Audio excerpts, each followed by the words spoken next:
رکھا۔ حضرت ابراہیم کی زندگی دیکھ لیجئے، کن کن آزمائشوں سے اللہ تعالیٰ نے ان کو آزمایا۔ سب سے پہلے کیا وہ شعوری طور پہ باطل کی نفی کرتے ہیں؟ انہوں نے کہا کہ میں بتوں کی پوجا نہیں کر سکتا، اللہ اکبر۔ پھر اس کے بعد جبر کے خلاف کھڑے ہوتے ہیں، کہا نہیں کھڑا ہو سکتا، نمرود کے سامنے کھڑے ہو گئے۔ پھر کہا کہ اب ہم امتحان لیتے ہیں کہ کیا وطن چھوڑتے ہیں اللہ کے لیے؟ وطن چھوڑنے کے لیے تیار ہو گئے، وادی غیر ذی زرع میں اپنی اور اپنی اولاد کو چھوڑ دیا۔ پھر اتنا مشکل امتحان ڈالا گیا ان پر، اگر کو ہمالیہ پہ بھی ڈالا جاتا اس کا بھی پتا پانی ہو جاتا۔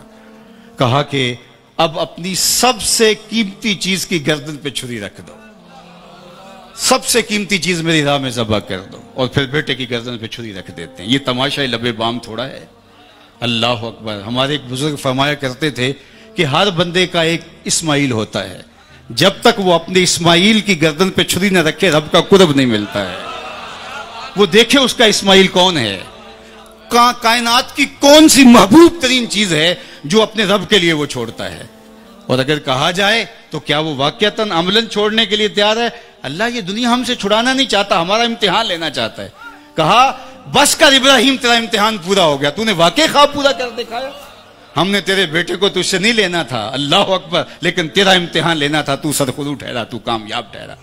اب ہم تیرے نشانوں کو باقی رکھیں گے قیامت تک، اللہ اکبر، تیری سنت کو باقی رکھیں گے۔ آج ہم گزرتے رستے میں آ رہے ہیں اور اللہ نے قرآن مجید میں آگے جا کر ان ھذا لہو البلاء المبین، یہ بہت بڑا امتحان تھا، اور آگے چل کے کیا کہا؟ سلام علی ابراہیم، میرا رب رب ہو کیا ابراہیم تیرے اوپر سلامتی نازل۔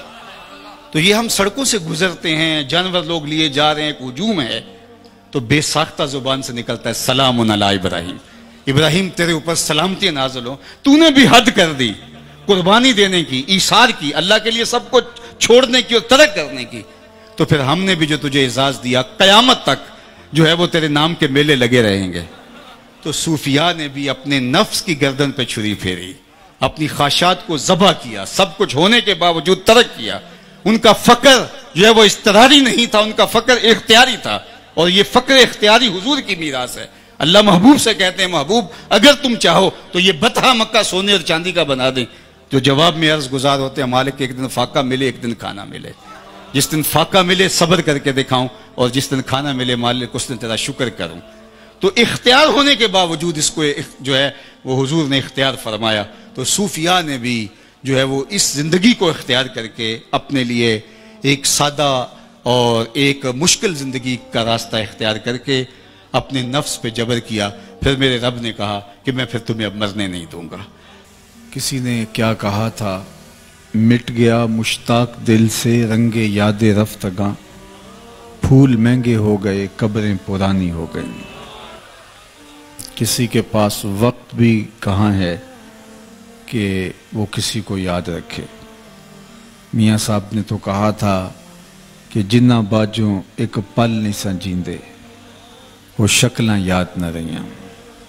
ہم اپنے عزیزوں کو بھی بھول جاتے ہیں، لیکن یہ کون لوگ ہیں کہ مرنے کے بعد بھی ان کی یادوں کے چراغ بجھتے نہیں ہیں، عقیدتوں کے چراغ روشن رہتے ہیں، اور دنیا ان کے لیے اپنے دلوں میں ایک محبتوں کا جہاں موجود پاتی ہے۔ وہ اس لیے کہ میرے رب سے جو تعلق جوڑ لیتے ہیں، میرا رب پھر انہیں حیات ابدی عطا کر دیتا ہے۔ آپ لاہور جائیں تو راوی کے اس پار جہانگیر کا مقبرہ ہے۔ یہ بر صغیر کا مطلق العنان حکمران تھا، ناقوس بجتا تھا، اور جب چلتا تھا تو ہٹو بچوں کی صدائیں ہوتی تھیں۔ لیکن آج اس کی قبر پہ جا کے دیکھیں، وہاں آپ کو قرآن پڑھنے والی ٹولیاں تو نہیں ملیں گی، تاش کھیلنے والے لوگ بیٹھے ہوں گے۔ بالکل اس کے ساتھ اس کی محبوبہ ملکہ نور جہاں کا مقبرہ ہے، اور یہ وہ خاتون تھی کہ جب بادشاہ تخت پہ بیٹھتا تو پیچھے پردہ ہوتا، اور پردے کے پیچھے ملکہ بیٹھتی، بادشاہ کا کوئی فیصلہ اس کو ناگوار ہوتا تو وہ پیچھے سے کمر ٹھونکتی، بادشاہ اپنا فیصلہ تبدیل کر لیتا۔ جس کے اشارہ ابرو پہ ہندوستان کی تقدیر کے فیصلے لکھے تھے، اس کی قبر ساتھ ہی اندھیرے میں ہے۔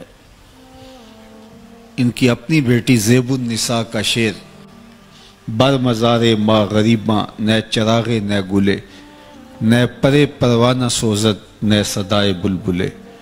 ہم غریبوں کی قبر پہ نہ کوئی چراغ جلانے آئے گا، نہ کوئی پھول ڈالنے آئے گا، نہ کسی بلبل نے گیت گانے ہیں اور نہ ہی کسی پروانے نے پر جلانے ہیں۔ آج یہ غریب بنے ہوئے ہیں۔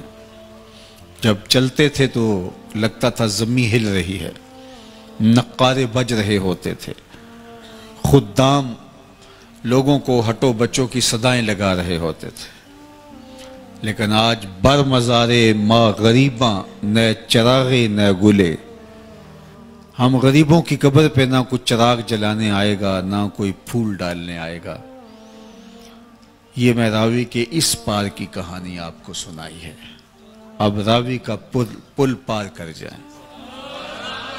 ایک لوح مزار ادھر بھی ہے، یہاں تو لکھا ہے بر مزارے ما غریباں نہ چراغے نہ گلے، نہ پرے پروانہ سوزت نہ صدائے بلبلے۔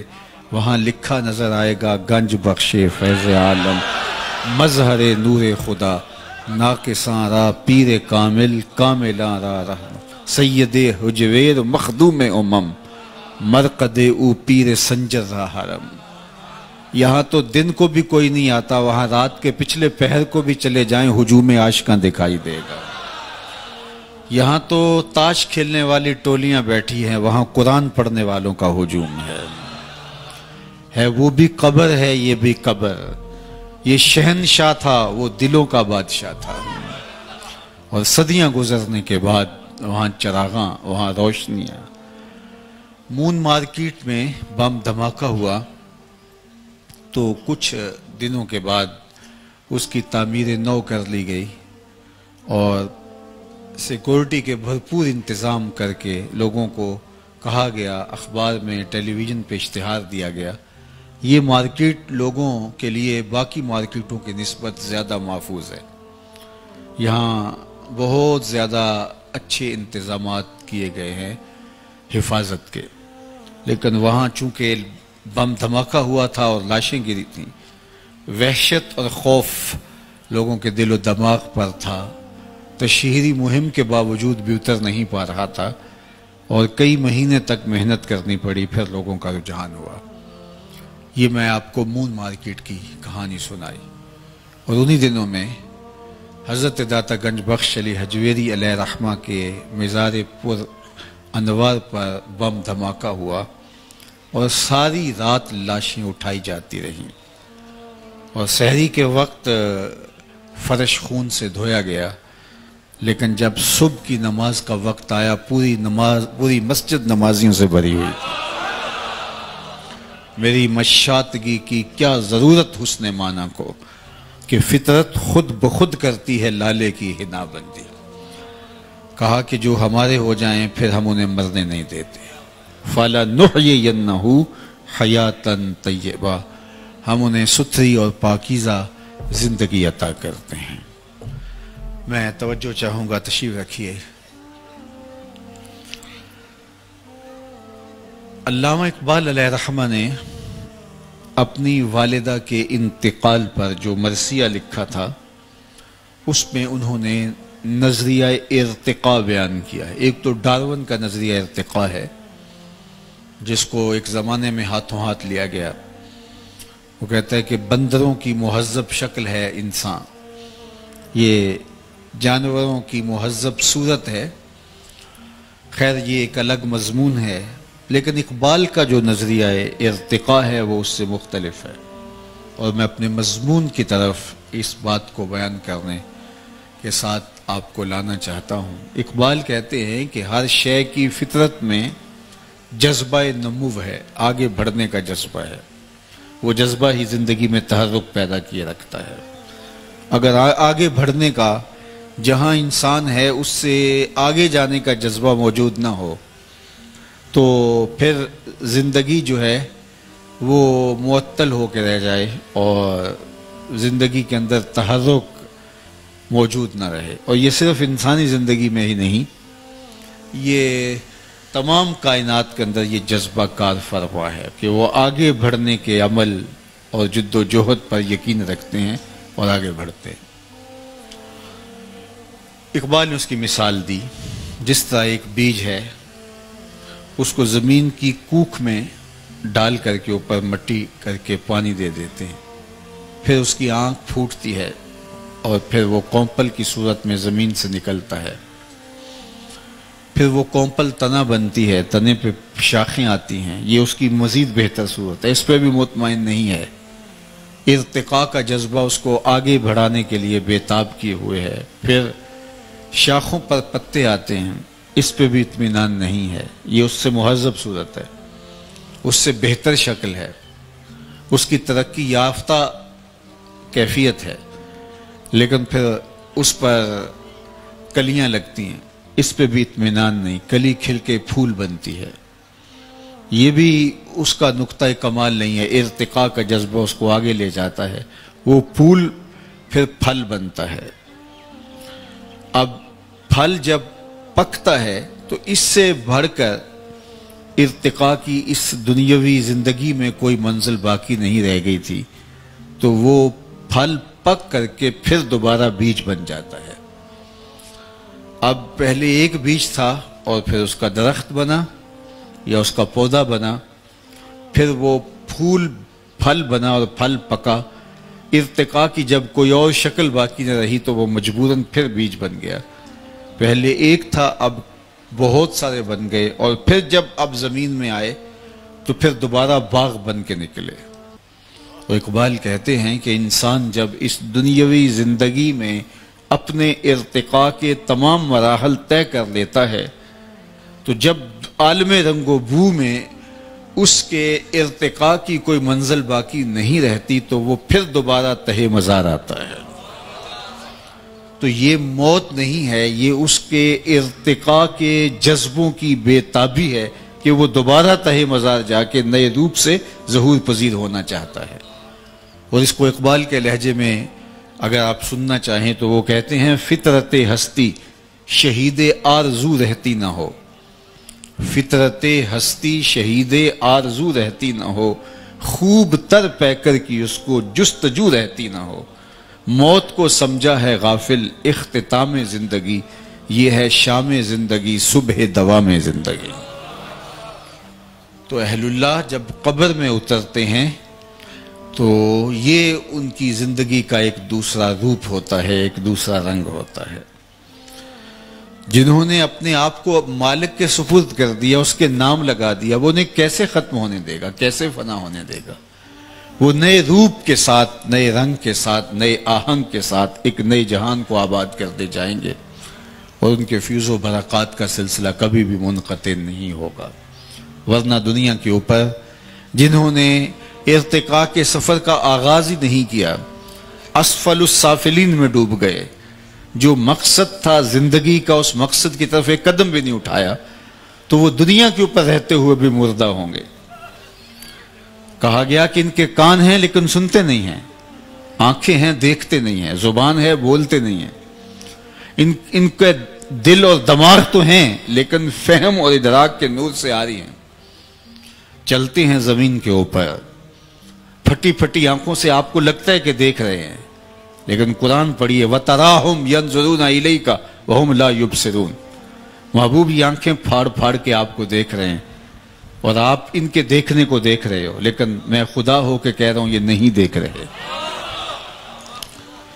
تو ایک وہ ہیں جو دھرتی پہ موجود ہوتے ہیں، سانس بھی لیتے ہیں، آکسیجن بھی لیتے ہیں، اور ڈاکٹر کہتا ہے یہ زندہ ہیں. طبی دنیا کے اندر وہ زندہ شمار ہوتے ہیں، لیکن کہا جاتا ہے کہ یہ مردہ ہیں. اور وہ دوسرے کہ جن کی نبض بند ہو گئی، آنکھیں بظاہر دیکھنا چھوڑ گئیں، وہ لحد میں اتر گئے، آپ جنازہ بھی پڑھ چکے، لیکن انہیں حیات طیبہ نصیب ہے. اللہ اکبر.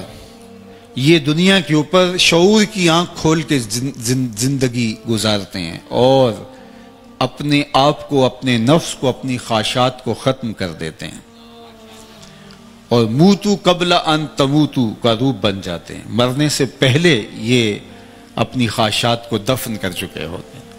الجبرے کا ایک قاعدہ ہے کہ نفی جب نفی سے ضرب کھائے تو حاصل ضرب جو ہے وہ جمع آتا ہے، نفی جب نفی سے ضرب کھاتی ہے تو جواب جمع کی صورت میں برآمد ہوتا ہے۔ جو مرنے سے پہلے ہی اپنے آپ کو مار بیٹھے، اپنے آپ کو ختم کر بیٹھے، تو جب موت آئی تو ان کی موت کو موت آئی تو وہ عین حیات بن گئی۔ فَلَا نُحْيِيَنَّهُ حَيَاتًا طَيِّبَةً، پھر سنیے، فطرت ہستی شہید آرزو رہتی نہ ہو، خوب تر پیکر کی اس کو جستجو رہتی نہ ہو، موت کو سمجھا ہے غافل اختتام زندگی، یہ ہے شام زندگی صبح دوام زندگی۔ تو یہ حقیقی زندگی ہے جس زندگی کا روپ اللہ تعالیٰ اپنے ان بندوں کو عطا فرماتا ہے۔ تو یہ حیات نور ہے جو اللہ ان کو نصیب فرماتا ہے، اس لیے یہ ذہنوں میں خوشبو بن کے زندہ رہتے ہیں، خیالوں میں یاد بن کے زندہ رہتے ہیں، دلوں میں دھڑکن بن کے زندہ رہتے ہیں۔ ان کے نقوش کبھی بھی مدھم نہیں ہوتے۔ دنیا کے اوپر بادشاہوں کے نام مٹ جاتے، ان کے تذکرے نہیں مٹتے۔ میں آپ سے پوچھتا ہوں، جس زمانے میں میرے حضور تشریف لائے تھے اس زمانے کے خاقان کا نام کیا تھا؟ عالی مرتبت علماء کرام اور تاریخ کے طالب علم اس کے علاوہ شاید کوئی بھی جواب نہ دے سکے۔ اچھا میں پوچھتا ہوں، جس زمانے میں میرے حضور تشریف لائے تھے اس دور کے کیسر کا نام کیا تھا؟ اس دور کی سپر طاقت کا پاورفل حکمران، لیکن آج اس کا نام بیان کرنے سے بہت سارے لوگ قاصر ہوں گے۔ چلو میں نے پوچھا کہ اس دور کے کسرا کا نام کیا تھا، تو انگلیوں پہ گنے جا سکتے ہیں جو اس زمانے کے کسرا کا نام جانتے ہیں۔ اس دور کی دوسری بڑی سپر طاقت کے حکمران کسرا ایران کا نام زمانہ نہیں جانتا، بلکہ 150 حکمران اس خاندان کے تخت نشین ہوئے، 3150 سال ان کا دور حکومت، لیکن شاید اس بھری مجلس کے اندر چند ایک لوگوں کے سوا کوئی بھی نام نہ بتا سکے۔ لیکن اگر میں اس مجلس میں ڈھونڈ کے سب سے کم عمر کے بچے سے پوچھوں کہ میرے حضور کے مؤذن کا نام کیا تھا، تو وہ سر اٹھا کے بلال حبشی کا نام لے گا یا نہیں لے گا؟ یار اس دور کی سپر طاقت کے حکمران کا نام تو زمانے کو یاد نہیں ہے، اس دور کی دوسری سپر طاقت کے حکمران کا نام تو زمانے کو یاد نہیں ہے۔ اس دور میں سرزمین ہند کا حکمران کون ہوتا تھا ہمیں یہ بھی یاد نہیں ہے، لیکن بلال حبشی کالے رنگ کا، ہونٹ موٹے، لیکن جو ہے وہ روحوں پہ نام نقش ہے۔ تو اقبال تڑپ کے بولتا ہے، اقبال یہ کس کے عشق کا فیض عام ہے، رومی فنا ہوا حبشی کو دوام ہے، رومی فنا ہوا حبشی کو دوام ہے۔ سلطنت روم کا شہنشاہ وہ فنا ہو گیا، زمانے میں اس کا نام بھی نہیں آتا، لیکن بلال حبشی کا نام آج بھی دھرتی کے اوپر بھی زندہ ہے، عرشوں پہ بھی زندہ ہے۔ تو یہ ہے حیات طیبہ کا روپ۔ اس لیے ہمیں اس زندگی کو اس طرح گزارنا ہے جس طرح ہمارے رب نے گزارنے کا حکم کہا، حکم دیا۔ اگر اس طرح اس زندگی کو گزاریں گے تو پھر ہم مرنے کے بعد بھی زندہ ہوں گے، ورنہ ہم دنیا کے اوپر رہ کے بھی مردہ قرار پائیں گے۔ اور دوسرا، ہماری زندگی انسانوں کی زندگی نہیں ہوگی بلکہ حیوانوں سے بھی بدتر ہوگی۔ اولئک کالانعام بل ہم اضل، فرمایا یہ چوپایوں سے بھی بدتر ہیں۔ یعنی انسان ہیں، اشرف المخلوقات کہلاتے ہیں، ہوش و حواس، فہم و ادراک، بولنے کہنے کا سلیقہ سب موجود ہے، لیکن مقصد زندگی سے غافل ہونے کی وجہ سے چوپایوں سے بھی بدتر ہیں۔ اللہ اکبر۔ یہ ہے اگر یہ اپنے مقصد کو نہیں پہچان سکتا۔ اولیاء اللہ نے اس دنیا کی زندگی میں آ کے اپنے مقصد کو پہچانا ہے، اور پھر اس مقصد کی پہچان کے لیے اپنی زندگیاں لگا دی کہ بھٹکی ہوئی مخلوق کو اس مقصد پہ لایا جائے، اور اس کے لیے انہوں نے جد و جہد کی، شعوری کوشش کی، محنت کی، اپنے آپ کو بھی نمونہ بنایا اور اپنی تعلیمات کو ان کے لیے پھیلا دیا۔ اور آپ دیکھیں کہ اولیاء نے پھر جہاں گئے وہاں شعور کا نور بانٹا، وہاں اجالے بانٹے، وہاں روشنیاں بانٹی، اور اولیاء کا فیضان نسلوں تک پھر منتقل ہوتا ہے۔ میں اور آپ اگر اپنے نسب نامے دیکھیں تو 5ویں پشت میں نہیں تو 7ویں پشت میں، 7ویں پشت میں نہیں تو 8ویں پشت میں، یا بچن لال آبا و اجداد میں آئے گا یا پھر منگل سنگھ آئے گا۔ یہاں کوئی پیغمبر نہیں آیا، صوفیہ آئے تھے جنہوں نے آ کے ہمارے آبا و اجداد کو دین سکھایا، دین پڑھایا، اور آج اللہ کے فضل سے، اللہ کی توفیق سے، اللہ کے کرم سے ہم اتنے لوگ اسلام کے نور سے مالا مال ہیں۔ اس وقت جو مردم شماری کے اعداد و شمار آ رہے ہیں اس کے مطابق 25 کروڑ کی آبادی یہاں ہے، جس میں زیادہ تر جو ہے وہ مسلمان ہیں۔ تو یہ اسلام کا نور اس طرح بر صغیر پاک و ہند کے باقی ممالک میں، یہاں انڈیا میں دیکھ لیجئے، بنگلہ دیش میں دیکھ لیجئے، تو یہ نور جہاں ایک بھی پیغمبر نہیں آیا ہے وہاں اجالے پھیل جاتے ہیں اور اسلام کے اجالے اور روشنیاں پھیل جاتی ہیں۔ تو یہ ان بزرگوں کا مرہون منت ہے جو خاندانی شخص ہیں، جو فرض شناس ہیں اور جو احسان شناس لوگ ہیں، وہ کبھی بھی اپنے محسنوں کی ناقدری نہیں کرتے، چونکہ بزرگوں کے توسط سے اسلام کا نور اس خطۂ ہند کو نصیب ہوتا ہے۔ اس لیے یہاں کا اغلب جو طبقہ ہے وہ شکر گزار ہے بزرگوں کا، اور اہل اللہ سے عقیدت کا رشتہ مستحکم کیے ہوئے ہیں، اور یہ مستحکم رشتہ ہی ان کے ایمان کی حفاظت کا سبب و ذریعہ ہے۔ اللہ اکبر، اگر تاریخ پڑھیں تو یہ بزرگ تھے جدھر سے گزرتے گئے اسلام کا نور بانٹتے چلے گئے۔ میں یہ بھی کہتا ہوں کہ جتنی لمبی تقریریں ہم کر رہے ہیں، ان بزرگوں نے اتنی لمبی تقریریں بھی نہیں کی، بس ان کی خاموشی ہی دین بانٹتی رہی، چونکہ جو اہم چیز ہوتی ہے وہ کردار ہوتا ہے۔ حضرت شاہ نقشبند بخاری علیہ رحمہ فرماتے ہیں جس شخص کی خاموشی فائدہ نہیں دیتی اس کی تقریر بھی فائدہ نہیں دیتی۔ مطلب کیا؟ جس کا کردار اثر انداز نہیں ہوتا اس کی گفتار اثر انداز بھی نہیں ہوتی۔ جو گفتار دل کی اتھاہ گہرائیوں سے نہ نکلی ہو وہ تتلیوں کی طرح ہواؤں میں اڑ جاتی ہے اور تحلیل ہو جاتی ہے، اور جو دل سے نکلی ہو، فارسی والے کہتے ہیں از دل خیزت بر دل ریزت، جو چیز دل سے نکلتی ہے وہ دل میں اترتی ہے اور گھر کر جاتی ہے، اور ہمارے اسلاف کی تھوڑی گفتگو بھی دلوں میں گھر کر گئی۔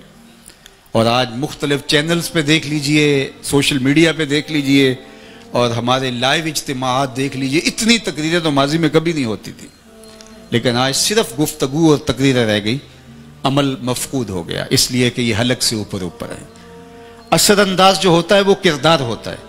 میرے اور آپ کے آقا و مولا حضور ختم المرتبت صلی اللہ علیہ وآلہ وسلم کی زندگی کے 63 برس آپ دیکھیے، 63 برس حضور کی زندگی کے، اور 40 سال حضور نے اعلان نبوت ہی نہیں کیا۔ آخری 23 سال حضور نے تبلیغی جد و جہد کی ہے، اور اس میں بھی حضور کے خطبے اٹھا کے دیکھ لیجئے، کوئی خطبہ بھی 15-20 منٹ سے زیادہ کا نہیں ہے، لیکن جو کہا وہ روح میں اترا۔ اس لیے صوفیہ دیکھ لے، آپ اگر تلاش کرنے جائیں حضرت خواجہ معین الدین چشتی اجمیری علیہ رحمہ کے خطابات تو آپ کو کتنے ملیں گے؟ اگر آپ خطبے ڈھونڈنے نکلے تو حضرت سلطان باہو علیہ رحمہ کے خطبے کتنے ملیں گے آپ کو؟ ان کی لمبی لمبی، ہماری تقریروں کی تو کتابیں چھپی ہوئی ہیں، ان کی تقریروں کی کتنی کتابیں آپ کو ملیں گی؟ ان کی تقریروں نے اثر نہیں پیدا کیا، ان کی خاموشی اور نگاہوں نے اثر پیدا کیا۔ ان کا کردار اثر پذیر ہوا ہے لوگوں کے رویوں پر، لوگوں کے طرز زندگی پر، لوگوں کے عمل پر۔ اس لیے ہمیں ضرورت ہے کہ اپنے کردار کو مضبوط بنائیں۔ اگر خاموشی مؤثر ہو جائے تو پھر تقریر بھی مؤثر ہو جاتی ہے۔ اقبال نے جب شکوے کی زبان کھولی اور بہت سارے اعتراضات کیے تو اس میں جو جواب آیا تو اس میں سے ایک جواب بھی یہ تھا کہ واعظ قوم کی وہ پختہ خیالی نہ رہی، برق طبعی نہ رہی، شعلہ میں کالی نہ رہی، رہ گئی رسم آزاں روح بلالی نہ رہی، فلسفہ رہ گیا تلقین غزالی نہ رہی، مسجدیں مرثیہ خواہیں کہ نمازی نہ رہے، یعنی صاحب اوصاف وہ حجازی نہ رہے۔ میں عرض کرنا چاہوں گا کہ ہمارے بر صغیر پاک و ہند کے اندر کتنے لوگ آئے تھے جنہوں نے اسلام پھیلایا؟ وہ لاکھوں کی تعداد میں تو نہیں تھے، وہ اگر شمار کرے پورے علاقے میں ایک ہی شخص تھا، لیکن وہ روزی روٹی کمانے آئے تھے، تاجر. پھر ان سے اثر لوگوں نے قبول کیا تو اسلام کے نور سے مالا مال ہو گئے. آئے تھے وہ روزی روٹی کمانے، لیکن ان کے کردار نے ایسا اثر چھوڑا کہ پھر اسلام کا چراغاں یہاں ہو گیا. کتنے لوگ آئے تھے، 1000 کی تعداد بھی شاید نہ بن پائے. دوسری جانب آج کے دور کا المیہ آپ کے سامنے رکھنا چاہتا ہوں. اسی عرب سے ہزاروں نہیں لاکھوں لوگ، تاجر بھی، علماء بھی، اہل علم بھی، یورپ، امریکہ اور دیگر جو ہے وہ بلاد عالم کے اندر موجود ہیں. یہاں سے بھی کسی ملک کے اندر 1 لاکھ ہیں، کسی کے اندر 2 لاکھ ہیں، کسی کے اندر اس سے کم یا زیادہ ہیں. تو یہاں سے مسلمان کفر کے علاقے میں آئے تو چند 100 لوگ تھے تو انہوں نے پورے علاقے کو بدل دیا. اور یہ لاکھوں لوگ کفر کے علاقے میں گئے ہیں، وہاں تو کوئی ایک بھی کافر نہیں رہنا چاہیے. لیکن جب ان علماء سے پوچھیے، مولانا زبیر صاحب ہیں، باقی، کہ وہاں جب یہ جاتے ہیں ان سے بات ہوتی ہے تو وہاں کے لوگ کیا کہتے ہیں؟ دعا کرو کہ ہماری اولادیں مسلمان رہ جائیں. وہ کافروں کے دیس میں آئے اور یہاں اسلام دے کے گئے، اور ہم لوگ کافروں کے دیس میں گئے ہیں اور ہمیں حفاظت اپنی اولادوں کی کرنی پڑتی ہے کہ یہ ان کا رنگ قبول نہ کر لیں. تو پھر مطلب کیا ہوا کہ آج کا مسلمان اور اس دور کا مسلمان تبلیغ کے اعتبار سے، واعظ کے اسلوب کے اعتبار سے آج جدید خطابت کے رنگ اور نکھر کے بہت زیادہ نمایاں ہو گئے ہیں. اس فن پہ کتابیں دستیاب ہیں، ذرائع ابلاغ بہت سارے میسر ہیں. پہلے اتنے لوگوں پر کے لیے خطاب کرنا مشکل ہوتا تھا، اب اس سے بھی 50 گنا لوگ زیادہ ہوں تو ایک خطیب یہاں بیٹھ کے، بلکہ لائیو ایک چینل کے اوپر بیٹھ کے پوری دنیا پہ اپنا میسج دے رہا ہوتا ہے. آسان ہو گیا. لیکن اس کے باوجود آج وہ اثر پذیری اس لیے نہیں رہی کہ رہ گئی رسم آزاں روح بلالی نہ رہی، فلسفہ رہ گیا تلقین غزالی نہ رہی، مسجد مرثیہ خواہیں کہ نمازی نہ رہے، یعنی صاحب اوصاف وہ حجازی نہ رہے. ہر کوئی مست مئے ذوق تن آسانی ہے، تم مسلمان ہو یہ انداز مسلمانی ہے. حیدری فقر ہے نئے دولت عثمانی ہے، تم کو اسلاف سے کیا نسبت روحانی ہے. وہ معزز تھے زمانے میں مسلمان ہو کر، تم خار ہوئے تارک قرآن ہو کر. ہماری پستی، ذلت، زبونحالی کا سبب کتاب رحمت سے دور ہو جانا ہے. ہم صرف جو ہے وہ نام کے مسلمان رہ گئے، وہ کام کے مسلمان تھے. ان کی ہماری تقریر رہ گئی، ان کا رویہ تھا، ان کا عمل تھا اور ان کا کردار تھا. تو وہ کردار اثر پذیر ہوتا ہے. اس لیے صوفیاء کی صحبت میں آنے کا مقصد ہمارے لیے یہی ہوتا ہے کہ ہم ان کی صحبت کا نور پا کے اپنے کردار کو بہتر بنا سکیں. چونکہ خاموشی مؤثر بنے گی تو تقریر مؤثر بنے گی. تو اللہ جل شانہ اس آستانہ رحمت کو، اس آستانہ نور کو، جن کے بزرگان نے رشد و ہدایت کا نور ایک زمانے میں پھیلایا، وابستگان کو اللہ تعالیٰ جل شانہ اس در کی برکتیں عطا فرمائے اور ہم سب کو مقصد حیات کو سمجھنے کی توفیق دے. یہ تھوڑی سی زندگی ہے، اس زندگی کو اپنی آخرت کے لیے لگا دینا چاہیے. مقصد حیات کو اچھی طرح سے ہمیں حاصل کر لینا چاہیے. ہم دنیا کے اوپر آئے کیوں ہیں؟ صرف روزی روٹی کمانے آئے ہیں. وہ تو چونٹی بھی گھر سے نکلتی ہے، صبح نکلتی ہے، شام تک رزق حلال کماتی ہے، کسی کو ضرر نہیں دیتی، خود کھاتی ہے، بچوں کو کھلاتی ہے، موسم برسات کے لیے اپنی بل میں کھانا جمع بھی کر لیتی ہے. یہ اگر کام انسان کا بھی ہو کہ اس نے بھی کھانا ہے، پکانا ہے اور اس نے جو ہے وہ اپنا گھر بنانا ہے، یہ کام تو حشرات الارض اور کیڑے مکوڑے بھی کر رہے ہیں. انسان اپنے دیگر مشارکات سے افضل اور اشرف کیوں ہے؟ اس کا سبب اور اس کا ذریعہ کیا ہے کہ یہ کیوں باقی مشارکات سے افضل ہے اور باقی مشارکات سے جو ہے وہ اعلیٰ ہے؟ تو اس کا سبب صاحب یہی ہے کہ اس نے اپنے مقصد حیات کو اور مقصد زندگی کو سمجھ لیا. اپنے دیگر مشارکات سے جو ممتاز ہے، جو افضل ہے، جو اشرف ہے، ایک تو بوجہ علم اس کو امتیاز عطا کیا گیا ہے. اس کو اپنے مقصد کا شعور ہے اور اس کو اپنی زندگی کے مقاصد جلیلہ سے آگہی ہے. اور دوسرا مدعا اور مقصد اس کے شرف کا، اس کی فضیلت کا یہ ہے کہ وہ اپنی زندگی کو ان مقاصد کے مطابق ڈھال چکا ہے جو مقاصد جلیلہ اس کو تفویض کیے گئے ہیں اور جن کا حصول اس کی زندگی کے لیے ضروری قرار دیا گیا ہے، اور اس سے کبھی اس نے انحراف نہیں کیا، تو پھر یہ انسان فرشتوں سے بھی افضل قرار پاتا ہے۔ حضرت امام غزالی علیہ رحمہ نے یہاں ایک بڑی خوبصورت بات کی اور بڑی آسانی سے اس مسئلے کو سمجھایا۔ فرماتے ہیں اللہ تعالیٰ نے 3 طرح کی مخلوقات پیدا کی ہیں۔ ایک مخلوق وہ ہے کہ جس کو عقل و شعور اور فہم و ادراک کی دولت سے محروم رکھا گیا ہے، لیکن اس کے پاس جو خواہشات ہیں، وہ جنسی خواہشات ہوں، وہ عقل و شرب کی، کھانے پینے کی خواہشات ہوں، یہ اس کے ساتھ جوڑی گئی ہیں۔ یہ بہائم ہیں، چوپائے ہیں، جانور ہیں۔ دوسری مخلوق وہ ہے کہ جس کو عقل و شرب اور جنسی خواہشات سے پاک رکھا گیا ہے، لیکن اس کو فہم و ادراک کے اجالے عطا کیے گئے ہیں، یہ فرشتے ہیں۔ اور تیسری مخلوق وہ ہے کہ جس کو عقل و شرب اور جنسی خواہشات میں مبتلا بھی کیا گیا ہے، اور اس کو فہم و شعور اور عقل و خرد کے نور سے بھی مالا مال کیا گیا ہے، یہ حضرت انسان ہے۔ اب اگر یہ اپنی خواہشات پر فوکس کر لیتا ہے اور اپنی ساری زندگی انہی کی تکمیل کے حصول کے لیے لگا دیتا ہے، اور فہم و ادراک جو اس کو ودیت کیا گیا ہے اس کو نہیں دیکھتا ہے، تو فرمایا کہ یہ چوپایوں سے بھی بدتر قرار پاتا ہے۔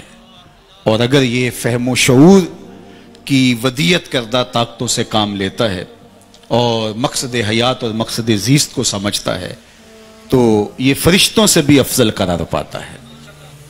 اب اس نے کس راستے پہ چلنا ہے اور کس راہ کو اختیار کرنا ہے، یہ اس کا اپنا اختیار ہے۔ یہ دو راہیں پہ کھڑا ہے، انا ہدیناہ السبیل اما شاکرا و اما کفورا۔ ہم نے اس کو دونوں راستے دکھا دیے ہیں، شکران کا بھی، کفران کا بھی۔ یہ بالکل دو راہیں پہ کھڑا ہے، اور اس کو مکمل اختیار بھی دے دیا گیا کہ آپ ادھر جانا چاہو تو رکاوٹ نہیں ہے، آپ ادھر جانا چاہو تو رکاوٹ نہیں ہے۔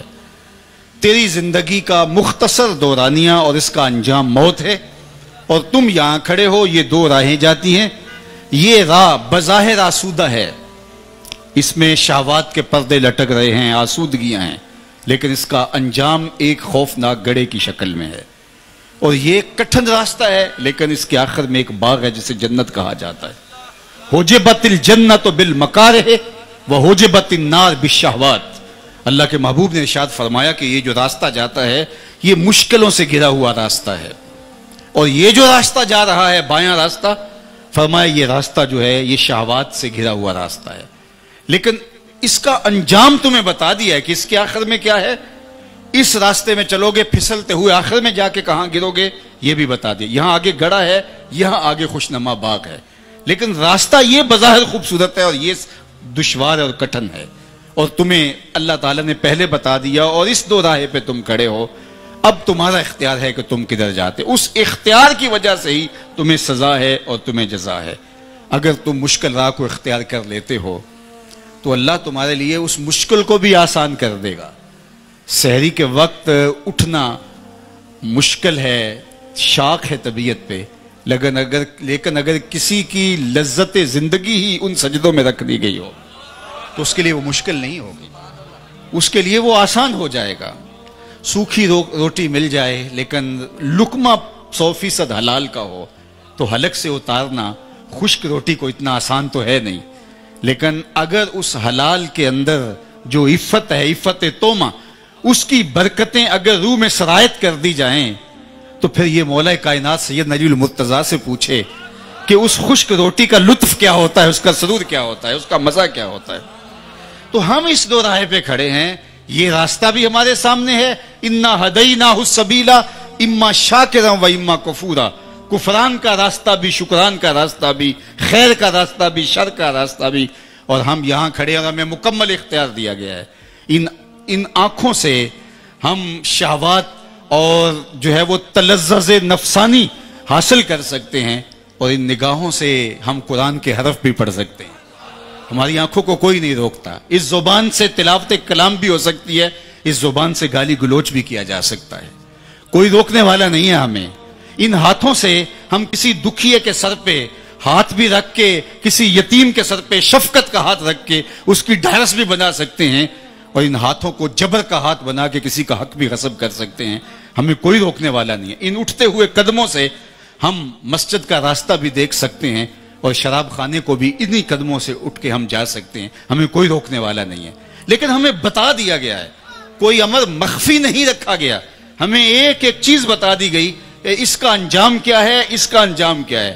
یہ راستہ جو تمہیں سہل سہل دکھائی دے رہا ہے، جس میں تلذذ نفس ہے، جس میں تمہیں راحت مل رہی ہے، جس سے تمہیں قرار مل رہا ہے، تو اس کا نتیجہ یہ ہے، اور یہ تمہیں جو کٹھن لگتا ہے اس کا نتیجہ یہ ہے، لیکن منزل پانے کے لیے تمہیں کٹھن راہ تو اختیار کرنا ہی پڑے گا، مشکل راستہ تو تمہیں اختیار کرنا ہی پڑے گا۔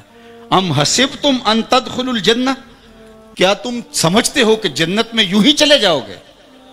فرمایا تم سے قبل جن لوگوں نے جنت کا راستہ اختیار کیا، مستہم الباساء والضراء وزلزلوا، انہیں مشکلوں کی بھٹی میں ڈالا گیا، آزمائشوں میں مبتلا کیا گیا، انہیں جھنجھوڑ کے رکھ دیا گیا، حتیٰ کہ وقت کا نبی بھی پکار اٹھا، متی نصر اللہ، مالک تیری مدد کب آئے گی؟ پھر ہم نے کہا بس ہماری مدد آیا جا رہی ہے۔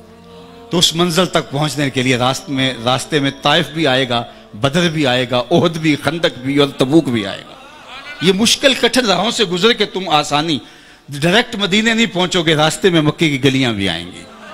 تو یہ تمہیں سہنا پڑے گا، اپنے نفس پہ جبر کرنا پڑے گا، مشکل حالات سے گزرنا پڑے گا، حالات کے آبلوں سے اپنے پاؤں کو، اپنے جو ہے وہ کانٹوں کو اپنے آبلوں سے سراب کرنا پڑے گا۔ ان دکھوں سے گزر کے تم منزل آشنا ہوگے، یہ نہیں ہو سکتا ہے۔ تو یہ تمہارے لیے تمہارے رب نے یہ دنیا کے زندگی کا اسلوب رکھا۔ حضرت ابراہیم کی زندگی دیکھ لیجئے، کن کن آزمائشوں سے اللہ تعالیٰ نے ان کو آزمایا۔ سب سے پہلے کیا وہ شعوری طور پہ باطل کی نفی کرتے ہیں؟ انہوں نے کہا کہ میں بتوں کی پوجا نہیں کر سکتا، اللہ اکبر۔ پھر اس کے بعد جبر کے خلاف کھڑے ہوتے ہیں، کہا نہیں کھڑا ہو سکتا، نمرود کے سامنے کھڑے ہو گئے۔ پھر کہا کہ اب ہم امتحان لیتے ہیں کہ کیا وطن چھوڑتے ہیں اللہ کے لیے؟ وطن چھوڑنے کے لیے تیار ہو گئے، وادی غیر ذی زرع میں اپنی اور اپنی اولاد کو چھوڑ دیا۔ پھر اتنا مشکل امتحان ڈالا گیا ان پر، اگر کو ہمالیہ پہ بھی ڈالا جاتا اس کا بھی پتا پانی ہو جاتا۔ کہا کہ اب اپنی سب سے قیمتی چیز کی گردن پہ چھری رکھ دو، سب سے قیمتی چیز میری راہ میں ذبح کر دو، اور پھر بیٹے کی گردن پہ چھری رکھ دیتے ہیں۔ یہ تماشا لب بام تھوڑا ہے، اللہ اکبر۔ ہمارے ایک بزرگ فرمایا کرتے تھے کہ ہر بندے کا ایک اسماعیل ہوتا ہے، جب تک وہ اپنے اسماعیل کی گردن پہ چھری نہ رکھے رب کا قرب نہیں ملتا ہے۔ وہ دیکھے اس کا اسماعیل کون ہے، کائنات کی کون سی محبوب ترین چیز ہے جو اپنے رب کے لیے وہ چھوڑتا ہے۔ اور اگر کہا جائے تو کیا وہ واقعتاً عملاً چھوڑنے کے لیے تیار ہے؟ اللہ یہ دنیا ہم سے چھڑانا نہیں چاہتا، ہمارا امتحان لینا چاہتا ہے۔ کہا بس کر ابراہیم، تیرا امتحان پورا ہو گیا، تو نے واقعی خواب پورا کر دکھایا۔ ہم نے تیرے بیٹے کو تجھ سے نہیں لینا تھا، اللہ اکبر، لیکن تیرا امتحان لینا تھا، تو سرخرو ٹھہرا، تو کامیاب ٹھہرا۔ اب ہم تیرے نشانوں کو باقی رکھیں گے قیامت تک، اللہ اکبر، تیری سنت کو باقی رکھیں گے۔ آج ہم گزرتے رستے میں آ رہے ہیں، اور اللہ نے قرآن مجید میں آگے جا کر ان ھذا لہو البلاء المبین، یہ بہت بڑا امتحان تھا، اور آگے چل کے کیا کہا؟ سلام علی ابراہیم، میرا رب ہو کیا ابراہیم تیرے اوپر سلامتی نازل ہو۔ تو یہ ہم سڑکوں سے گزرتے ہیں، جانور لوگ لیے جا رہے ہیں، ایک ہجوم ہے، تو بے ساختہ زبان سے نکلتا ہے سلام علی ابراہیم، ابراہیم تیرے اوپر سلامتی نازل ہو۔ تو نے بھی حد کر دی قربانی دینے کی، ایثار کی، اللہ کے لیے سب کو چھوڑنے کی اور ترک کرنے کی، تو پھر ہم نے بھی جو تجھے اعزاز دیا، قیامت تک جو ہے وہ تیرے نام کے میلے لگے رہیں گے۔ تو صوفیاء نے بھی اپنے نفس کی گردن پہ چھری پھیری، اپنی خواہشات کو ذبح کیا، سب کچھ ہونے کے باوجود ترک کیا۔ ان کا فقر جو ہے وہ اضطراری نہیں تھا، ان کا فقر اختیاری تھا، اور یہ فقر اختیاری حضور کی میراث ہے۔ اللہ محبوب سے کہتے ہیں محبوب اگر تم چاہو تو یہ بطحہ مکہ سونے اور چاندی کا بنا دیں، جو جواب میں عرض گزار ہوتے ہیں مالک ایک دن فاقہ ملے ایک دن کھانا ملے، جس دن فاقہ ملے صبر کر کے دکھاؤں، اور جس دن کھانا ملے مالک اس دن تیرا شکر کروں۔ تو اختیار ہونے کے باوجود اس کو جو ہے وہ حضور نے اختیار فرمایا۔ تو صوفیاء نے بھی جو ہے وہ اس زندگی کو اختیار کر کے اپنے لیے ایک سادہ اور ایک مشکل زندگی کا راستہ اختیار کر کے اپنے نفس پہ جبر کیا۔ پھر میرے رب نے کہا کہ میں پھر تمہیں اب مرنے نہیں دوں گا، تمہیں حیات طیبہ دوں گا۔ پھر آئیے اقبال کے اس شعر کی طرف، فطرت ہستی شہید آرزو رہتی نہ ہو، خوب تر پہ کر کی اس کو جستجو رہتی نہ ہو. موت کو سمجھا ہے غافل اختتام زندگی، یہ ہے شام زندگی صبح دوام زندگی. فَلَنُحْيِيَنَّهُ حَيَاتًا طَيِّبَةً، کہا کہ ہم ان کو حیات طیبہ دیتے ہیں، پھر ان کو مرنے نہیں دیتے. عرش فرشتے بانگا ملیاں تے مکے پہ گیا شور، بلے شاہ سا مرنا نہ ہی گور پیا کوئی ہور. فَلَنُحْيِيَنَّهُ حَيَاتًا طَيِّبَةً، ہمیں ستھری زندگی، پاکیزہ زندگی، نہ ختم ہونے والی زندگی انہیں دیتے ہیں. وہ پھر مر کے بھی جو ہے وہ زندہ ہوتے ہیں. اور جو اللہ جل شانہ کے وعدوں پر صبر نہیں کر پاتے وہ زندہ رہ کر بھی مردوں کی طرح ہوتے ہیں. تو میں اور آپ نے یہ سوچنا ہے. دیکھیے صوفیاء کی زندگی ہمارے لیے عملی نمونہ ہوتا ہے. میں تو اکثر دیکھتا ہوں آراس پہ عمومی طور پہ بزرگوں کی کرامات پر ہی زیادہ بات ہوتی ہے. میں کرامات کا منکر نہیں ہوں، یہ بات ذہن میں رکھیے. کرامت کا من حیث الکرامت انکار کفر ہے. وہ کرامات جن کا بیان قرآن مجید میں مذکور ہے اس کا انکار بھی کفر ہے. جس آصف بن برقیہ کا تخت بلقیس لانا ہے، سیدہ مریم کے حجرے میں بے موسم پھلوں کا موجود ہونا ہے، قرآن کا انکار لازم آئے گا. اگر حدیث متواتر میں کسی کرامت کا ذکر ہو تو اس کا انکار بھی کفر ہوگا، لیکن وہ ہے نہیں. احادیث مشہورہ ہیں، احادیث احاد ہیں، ان کا انکار گمراہی ہے. اس طرح بزرگوں کی جو مسلمہ بزرگ ہیں ان کی کرامات کا انکار کرنا بھی محرومی ہے. تو کرامت کا انکار نہیں ہے، لیکن یہ بات ذہن میں رکھیے، کرامت اللہ کے ولی کی عزت افزائی تو ہوتی ہے، لیکن ولی کی معرفت کرامت سے نہیں ہوتی. چونکہ کرامت اور استدراج کے اندر فرق عام آدمی محسوس نہیں کر پاتا. یعنی کرامت ہر وہ خرق عادت امر جو عادتاً نہ ہوتا ہو، وہ بغیر کسی سبب سے ہو تو اس کو قدرت الہی کہتے ہیں. اور وہ اعلان نبوت سے قبل نبی کے ہاتھ سے ظہور پذیر ہو جائے تو اسے ارہاس کہتے ہیں. اعلان نبوت کے بعد ہو تو معجزہ کہتے ہیں. اور وہی اگر امتی کے ہاتھوں سے، ولی کے ہاتھوں سے ہو تو وہ کرامت کہلاتی ہے. اور کسی صالح کے ہاتھوں سے ہو تو معونت، اور اگر کسی فاسق و فاجر کے ہاتھوں سے ہو تو اسے استدراج کہتے ہیں. تو استدراج اور کرامت اس کو سمجھنا یہ عام آدمی کا بس ہے ہی نہیں. حضرت شیخ علی الخواص فرماتے ہیں، حضرت داتا گنج بخش علی حجویری کشف المعجوب میں لکھتے ہیں کہ حضرت شیخ علی الخواص کہتے ہیں میں جنگل میں جا رہا تھا تو ایک شخص میرے پاس آیا، کہنے لگا آپ علی الخواص ہیں؟ میں نے کہا جی. اس نے کہا میں آپ کے ساتھ سفر کرنا چاہتا ہوں، تو میں بہت دور سے آیا ہوں اور میں عیسائی ہوں، نصرانی ہوں، اور میں نے آپ کی شہرت سنی. تو کہتے ہیں میں نے اس کو ٹالنا چاہا، میں نے کہا میرے ساتھ تم برداشت نہیں کر پاؤ گے. اس نے کہا نہیں جناب مجھے محروم نہ رکھیے، بڑا لمبا سفر کاٹ کے آیا ہوں. آپ نے کہا کہ میری شرط یہ ہے کہ آپ کو پھر میرے ساتھ صبر کرنا ہوگا. اس نے کہا مجھے منظور ہے. 8 دن چلتے رہے، کچھ کھانے کو کبھی میسر ہوتا کبھی نہ. ایک دن اس نے اس کے ہاتھ پاؤں کانپنے لگے. اس نے کہا علی الخواص آپ اللہ کے بندے ہیں تو آپ اللہ سے میرے لیے کچھ اور اپنے لیے کچھ طلب کیجیے، اب بھوک برداشت نہیں ہو رہی. میں نے کہا تھا برداشت کرو، کہا بے بس ہو گیا ہوں کیا کروں. کہتے ہیں میں نے سجدے میں سر رکھ دیا. باب الکرامات کشف المعجوب دیکھیے. سجدے میں سر رکھ دیا اور مالک کی بارگاہ میں عرض کیا مالک اس کافر کے سامنے مجھے رسوا نہ کرنا. آسمان سے ایک طبق اترا جس پر 2 پیالے شربت کے اور 2 روٹیاں تھیں. میں نے کہا کل کھائیے. تو اس نے ایک پیالہ لے لیا، ایک روٹی اور ایک میں نے. پھر سفر شروع ہوا. 8 دن کے بعد دوبارہ اس کی وہی حالت ہوئی. میں نے کہا کہ اللہ نے اس نے لاج رکھ لی تھی، روز روز کیفیت ایک جیسی نہیں ہوتی، تو آج پھر یہ مجھے آزمائے تو میں اس پہ ہی ڈالتا ہوں. میں نے کہا تو بھی عیسائیوں کا بہت بڑا پیر پادری ہے، آج تیری باری. اس نے سجدے میں سر رکھ دیا. تھوڑی دیر کے بعد آسمان سے طبق اترا جس پر 4 روٹیاں تھیں اور 4 پیالے شربت کے تھے. اس نے کہا کل یا شیخ. میں نے کہا میں نہیں کھاؤں گا، چونکہ تو عیسائی ہے اور یہ کرامت ہو نہیں سکتی، اور استدراج کا کھانا میرے لیے جائز نہیں ہے. تو اس نے کہا کل یا شیخ، شیخ کھائیے اور مجھ سے 2 مبارکیں بھی وصول کیجیے. میں نے کہا کیا؟ اس نے کہا میں نے سجدے میں سر رکھ کے کہا اللہ اگر اسلام سچا دین ہے تو 2 شربت کے پیالے اور 2 روٹیاں بھیج دے، اور اگر علی الخواص واقعہ تیرا ولی ہے تو 2 پیالے اور 2 جو ہے وہ روٹیاں اس کے صدقے سے بھیج دے. تو یہ 4 پیالے اور 4 روٹیاں ہیں. تو اس کا مطلب اسلام بھی سچا ہے اور آپ بھی اللہ کے ولی ہیں، اور آپ ہاتھ بڑھائیے اور مجھے اسلام میں داخل کیجیے. اب اس پر جو بات سمجھنے کی ہے، حضرت داتا صاحب نے جس پہ گفتگو کرتے ہوئے کہا، فرماتے ہیں کہ علی الخواص جیسا بزرگ یہاں کہتا ہے کہ اب یہ جو ہے استدراج ہے یا کرامت ہے. اللہ اکبر. تو کہا یہ بہت باریک فرق ہے. اس کو ہر بندہ محسوس نہیں کر سکتا. تو میں اور میرے اور آپ کے لیے یہ معیار ہی نہیں ہے. یہ ولیوں کی تکریم ضرور ہے اور برحق کا انکار کفر ہے، لیکن یہ معرفت کا ذریعہ نہیں ہے. معرفت کا ذریعہ قرآن نے دوسرے مقام پہ بیان فرمایا، الذین آمنوا وکانوا یتقون.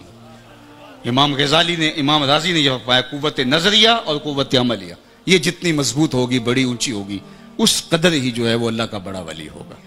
اور پھر اس کا نظریہ بھی اتنا مضبوط ہوگا، اور پھر اس حساب سے اس کے منصب کے اعتبار سے اس کے تقوی کا معیار بھی اس کے مطابق ہوگا. عام مومن کے لیے تو فرمایا گیا بالخصوص قرب قیامت میں کہ دین کے 10ویں حصے پر بھی عمل کر لیا تو کافی ہو جائے گا. لیکن ان لوگوں کا جو خواص ہیں تو ظاہر ہے کہ ان لوگوں کا جو ہے وہ امتحان بھی اتنا بڑا ہوگا. حضرت امام محمد بن حنبل بیٹھے تھے تو ایک خاتون آئی، کہا حضرت ایک مسئلہ پوچھنا چاہتی ہوں. کہا پوچھئے. کہا میں سوت کاٹتی ہوں اور بازار میں بیچتی ہوں، کبھی کبھی بادشاہ کی سواری گزرتی ہے اور اس کے ساتھ سونے کی شمع لیے ہوئے خدام بھی ساتھ ساتھ ہوتے ہیں، تو میں نے اس روشنی کے اندر میں بھی سوت کاٹ لیتی ہوں، مجھے بتائیے میرے لیے وہ جائز ہے؟ تو امام احمد بن حنبل کہنے لگے، خاتون اپنا تعارف کرواؤ، تم کون ہو؟ اس نے کہا حضرت سائل کی ذات نہیں پوچھی جاتی، مسئلہ ہے جو ہے بھی بتا دیجئے. کہا بعض مسائل ایسے ہوتے ہیں سائل کی حیثیت سے مسئلے کی نوعیت بدلتی ہے، تمہیں بتانا پڑے گا تم کون. اس نے کہا میں بشر حافی کی ہمشیرہ ہوں. فرمایا خاتون تمہارے لیے جائز نہیں ہے. تو جتنا مرتبہ اونچا ہوگا اس حساب سے اس کے تقوی کا معیار بھی وہی ہوگا. اعلی حضرت امام اہل محبت امام الشاہ احمد رضا خان فاضل بریلوی علیہ رحمہ ایک دعوت پہ گئے تو انہوں نے جو ہے وہ مختلف چیزیں رکھی، تو تھوڑا سا شوربہ بھی تھا اس میں، تو آپ نے شوربے کا گھونٹ لیا اور اتنا لذیذ تھا، جی چاہا کہ یہ شوربہ پی لوں. صاحب خانہ کو بلایا، کہا اگر اجازت دو تو یہ شوربہ پی سکتا ہوں؟ اس نے کہا کہ حضرت یہ سب کچھ آپ کے لیے. فرمایا نہیں، شوربے کا عرف مشروب نہیں معقول ہے، یعنی جو صاحب دعوت شوربہ رکھتا ہے یہ بطور سالن رکھتا ہے، بطور مشروب پینے کے لیے نہیں رکھتا. تو میں چونکہ عرف سے ہٹنے لگا ہوں تو مجھے آپ سے اجازت لینا پڑے گا، چونکہ اگر میرے دیکھا دیکھی سب عرف سے ہٹ جائیں تو شوربہ تو اس حساب سے تیار ہی نہیں ہوتا، تو اس لیے آپ کو شرمندگی ہوگی. اللہ اکبر. میں اور آپ اپنے رویے دیکھیں، اپنا طرز زندگی دیکھیں، ہمارے بزرگ جن کا آج نام ہے ان کی احتیاطیں دیکھیں. امام اعظم ابو حنیفہ علیہ رحمہ یہ تھے بزرگ، یہ تھی ولایت، یہ تھے صوفیاء. آپ نے کسی سے قرض لینا ہے، دروازے پہ دستک دی، پیچھے آ کے دھوپ میں کھڑے ہو گئے، کسی نے کہا حضرت سایہ دیوار کا پڑ رہا ہے تو آپ یہاں رک کے انتظار کیجئے صاحب خانہ کا. کہا جس سے قرض لینا ہو اس سے نفع لینا ہی تو سود ہوتا ہے، میں اس کی دیوار کے سائے کا نفع بھی نہیں لینا چاہتا. تو یہ تھے وہ صوفیاء.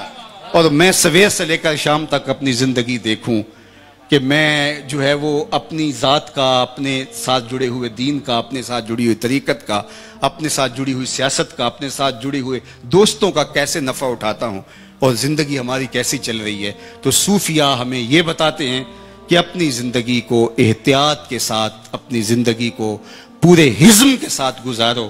یہ تمہاری خاموشی جب مؤثر ہو جائے گی تو پھر تمہاری تقریر بھی مؤثر ہو جائے گی.